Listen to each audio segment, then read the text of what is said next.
Okay, I'm going to show you how to replace one of these door handles here when you get one of these kits. These kits come with a bunch of different pieces in them. It's going to come with your primary parts, which are these parts here.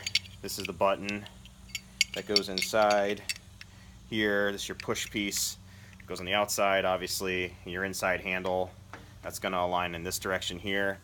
And it's going to come with a bunch of various screws, and it's going to come with a spring here.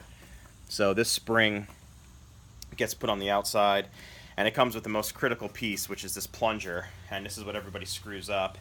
So I'm going to make a video here and show you why you need to do it this way. You're going to need one of these cutters. These are trim to fit, and you're basically going to attack it in this direction here and cut at the lines that you want. But before you start hacking away at it, take your kit and you're going to assemble it in this fashion here. There's an arrow on here. It doesn't matter which direction it goes, honestly. It's just a straight bar. And here's a spring. The spring lays down in this direction like that. So that's the assembly on this side. And what you want to do is line it up here in your door. In this direction here, you want to make sure it passes through. And this is basically the action that it's going to do, and it's going to press that pin in and out. So then you take your other piece and you dry fit it here, and it's going to be way out here at first, so you're probably going to want to take one end off. And what I do is I like to trim as I go until I have a perfect depression of the button, just like that. So when it's fully seated front and back and you can activate the button, that's how you know you're at the right length.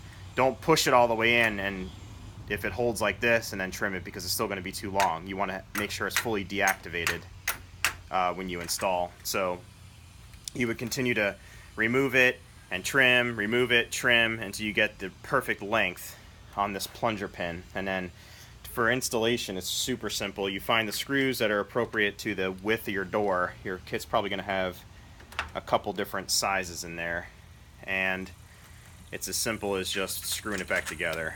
So I noticed with these are aluminum screws, so you want to get a good bite on the Phillips head when you do this. You don't want it to be slipping in the actual screw head. And then the other critical part is just check your alignment as you go. And what I like to do is snug one up first, just snug, and then get the other one on. There. Make sure we're in the right holes here. Like that.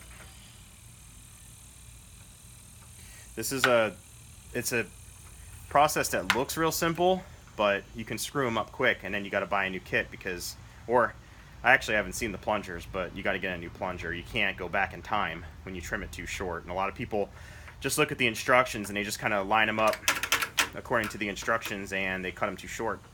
And there's also, I want to note, these aluminum doors, this door is a little older, these aluminum doors have some give to them. So when you tighten them down, these are hollow inside.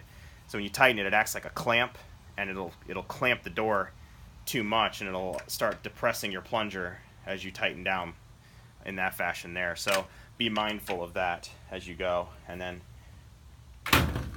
check to see if it works, and it works perfectly well.